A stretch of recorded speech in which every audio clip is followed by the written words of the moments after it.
My mom died when I was a little child. Before she died, she gave my uncle, her brother, the engagement ring their grandma bought for her to save for me if I, 20 male, ever wanted to give it to a future fiancé or daughter. My dad remarried 3 years later, and his wife had 2 daughters, Evelyn, now 23 female, and Amy, now teen female. I'm not all that close to either Evelyn or Amy, but there are no hard feelings there. Evelyn was diagnosed with stage 4 cancer last month. Her boyfriend proposed to her, and she had mentioned wanting my mom's engagement ring because of how pretty it was. Her boyfriend told my dad's wife, and my dad's wife told my dad. All 3 of them told me Evelyn wanted the ring and said I'd get it back in a few months when she's gone, but it would be nice to fulfill this wish of hers, given the circumstances. I said she could not have the engagement ring, but I would give them a photo to replicate it if they wanted it. They didn't like that I said no to giving her the ring. They told me I was denying my dying sister a family ring. I told them she was not my sister, and it was not her family ring. It's my family's ring. Evelyn has nothing to do with the ring. I asked how she even knew about it, and Dad said she had seen photos of it over the years, and that he showed her the drawings that were made of the ring and the photos that my mom had kept around. He thought showing the girls was a nice bonding moment when they were young. My dad's wife pleaded with me. She even had Evelyn write a letter for me to read, saying how much she'd love to wear it and get married wearing it. My answer is still no. Now I'm getting crap from the 3 of them, Dad, his wife, and Evelyn's fiancé, but I haven't talked to Evelyn in several months, if not close to a year, and I wasn't moved by the letter she wrote enough to give it to her either. Am I the idiot? So you're not even close to her, but they want your stuff? That's not how it works. Not the idiot. I think it tells you something that Mom left the ring with her brother rather than her husband when she passed away. It was probably to avoid a situation like this. It's sad that stepsis is ill, but that doesn't oblige you to lend her the ring. The offer to give a photo for a replica to be made is a good compromise, since her only connection to it is that she thinks it's pretty. The fact that OP's dad showed pictures and drawings of the ring shows that he would have given it to either of them in a heartbeat. Even if she didn't have cancer, they would have asked for it because bonding over showing the pictures is just weird. I'll never get over the entitlement of some people in these stories. They're insane. Using the "it's a family heirloom" is ridiculous. It's OP's mom's family. They never would have even been family if OP's mom hadn't died. They need to wrap their brains around that, because that shows how little right they have to that ring. OP, you will not get that ring back, but her fiancé or mom will say it means so much to them. Let's not forget that if he gets the ring back, it'll be too hard for his father and wife to see it on another girl's finger. It'll be heartless for him to do it with his sister's memory and use her ring. Man, don't do it. Don't lend the ring. She has no emotional connection to this. At best, fiancé's just trying to get out of buying a ring. At worst, you'll never get this back. Her boyfriend told my dad's wife, and my dad's wife told my dad. All 3 told me that Evelyn wanted the ring. Here's your answer. Your dad, stepmom, and stepsister's fiancé figured out how to get her a beautiful engagement ring free, and having the dying woman write a letter begging for the ring? This is all just so gross. Talk about emotional manipulation. The ring is yours. You've said no. End of. Any guilt tripping they do, regardless of their noble intentions, is an idiot move. Make sure your uncle knows how to keep it safe. My brother passed away 2 years ago, leaving behind his wife and 2-year-old son. He was the main breadwinner, so sister-in-law has been struggling, but my mom and I help her out as much as we can. This past weekend, I had tickets for a concert with my boyfriend in the city that I've really been looking forward to. Sister-in-law asked me to watch my nephew so she could run some errands. I agreed, but I told her I had a train I needed to take and what time I needed her to be home by. That time came and went.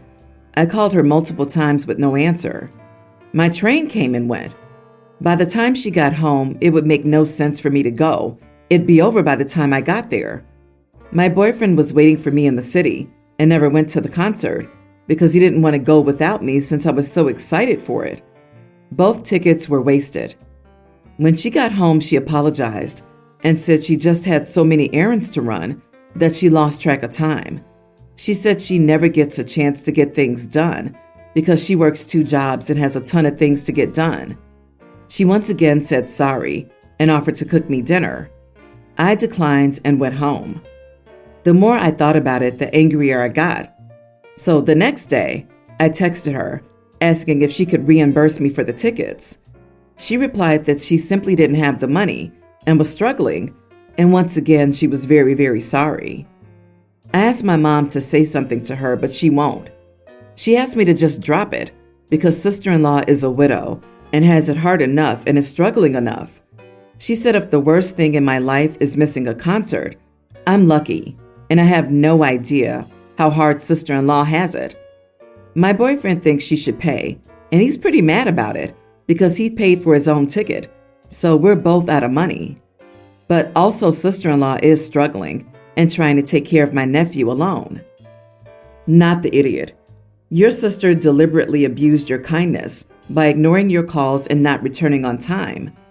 If she won't pay for the tickets, let her know you won't babysit again, then stick to it. Tell your mom that if she doesn't want your sister to pay for the tickets, she could cough up the money. Being a widow isn't a free pass to take advantage of others' kindness. I know it sucks for her, but this was super rude, and she's acting very entitled. She broke an agreement with you, violated your boundaries, and really didn't seem to care because she expects you to just keep bending over for her. If it was something that wasn't in her control, like the bus broke down, that would be one thing. But the truth is, she knew what she was doing. You called her over and over, and she didn't answer. Stop being her doormat. Take your boyfriend's side. Don't involve your mom. It's not her business. You are the idiot for that part. I wouldn't blame OP for going to her mom. Her mom should have been on OP's side and told sister-in-law that what she did was unacceptable and that she needs to pay OP the money back. Her mom is an idiot for not siding with OP. I suspect, though, mom is worried about eventually being cut off from or severely limited to access to her grandson and is therefore desperate not to alienate her former daughter-in-law. This has caused drama I was not expecting. I have 2 children with my ex-husband, Will. Penelope, tween female, and Johnny, younger tween male. A few years ago, I remarried Chris. We have a baby girl together, Lila. Penelope and Johnny live primarily with their father, as he's closer to their school. They come to us on the weekends. Penelope is in the theater program at her school. I missed the fall shows because I was in labor and had a newborn. Penelope understood as best a preteen girl can. Her spring show opened last week. Chris and Lila came with me. Will, Johnny, and Will's wife, Ariana, were already there. Will saw I brought Lila and got a weird look about him, but Ariana hushed him and said, "Just let it go." Lila slept through the first half. A little before intermission, she awoke and was fussy. I began rocking her and trying to calm her while watching the play. I got a few dirty looks from other parents around me. I gave them a "what can you do" shrug, as it's a baby. At intermission, Will suggested Chris take Lila home. I said she should sleep during the second half, and Chris said he wanted to watch the performance. Will started getting upset, but again, Ariana had him walk away. Lila did fall asleep again, but halfway through Act 2, she woke up and started screaming. It was loud enough this time to catch the performers off guard. I quickly went into the lobby with Lila. However, when I tried to go back in once she calmed down, the usher wouldn't let me, saying once a person leaves, they're not allowed in to prevent interruptions, meaning I missed Penelope's solo. Penelope refused to see me after the show, nor accept the flowers we bought for her. I watched her leave with Ariana, who was consoling her. Will met me in the parking lot. He was angry. He said I never should have brought Lila, pointing out he and Ariana got a sitter for their young child. I said I didn't want to leave Lila and felt it was good we were all supporting her. After missing the fall show, I wanted to be there for my daughter. I added it was just a middle school performance. It wasn't the end of the world. He gave me a disgusted look and walked away. Penelope has yet to answer my calls or text. This weekend, she refused to come over. Chris thinks that we were in the right, but my parents are just as angry and called me an idiot. Am I the idiot for bringing my baby to her sister's performance? My baby and her sister's? You mean your baby and your daughter's performance? OP, the huge stink in the room is you, and you are the idiot. You can tell how little you prioritize your daughter by the title alone. You are clearly favoring your new family, OP. No wonder the kids live with Dad. My baby's sister. Yeah, wow, that's disgusting. You are the idiot.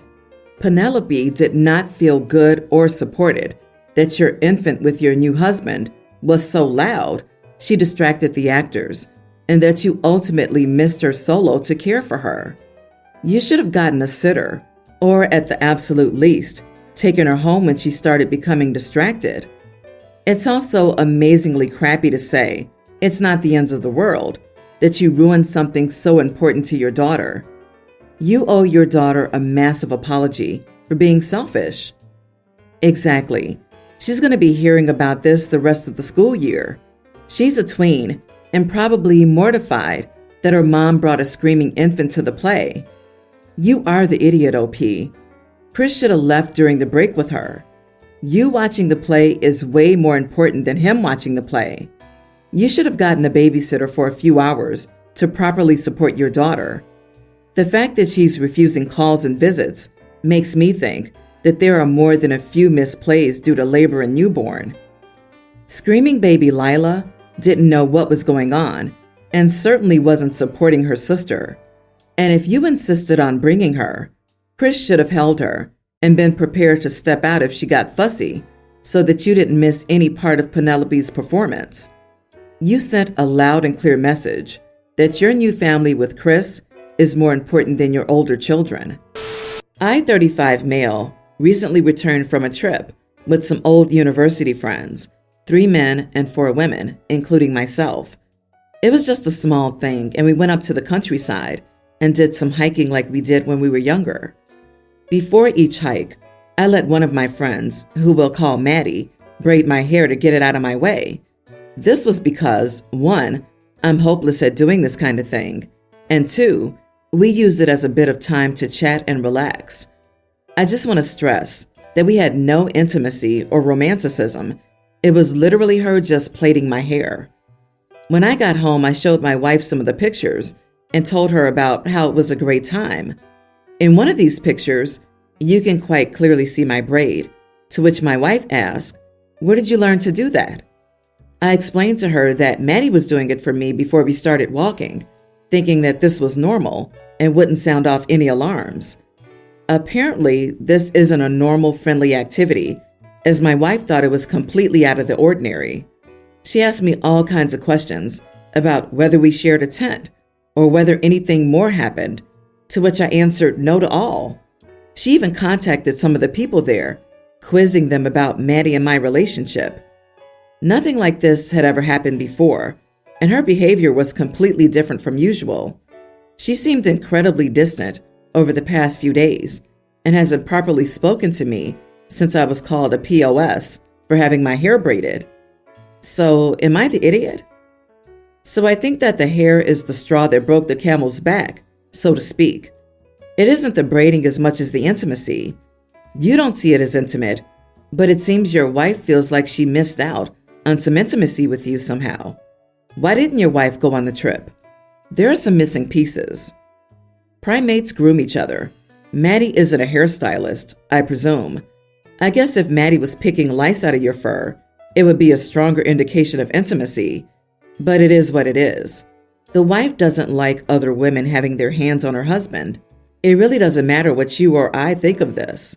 Apologize and make a note for next time. Not the idiot, but you might be if you continue to do this thing your wife obviously has strong feelings about. Just out of curiosity, could it be a cultural issue? She went a little extreme contacting others, and if it were cultural, it should have been discussed. I'm Native American, and no woman other than your wife, sister, or mother can braid your husband's hair. OP, you can hike without your hair in your face, but a hair tie could have had the same effect. My mom just lost her housing a week ago and has 30 days to find somewhere else to go. She was on state housing and disability, but it was turned off without warning. We're trying to fight it currently, but as far as I can tell, she's not the only person this has happened to this month.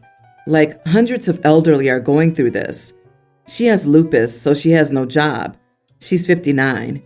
We have a 5-bedroom house, 3 kids who each have their own room, and the 4th bedroom is used as our shared office.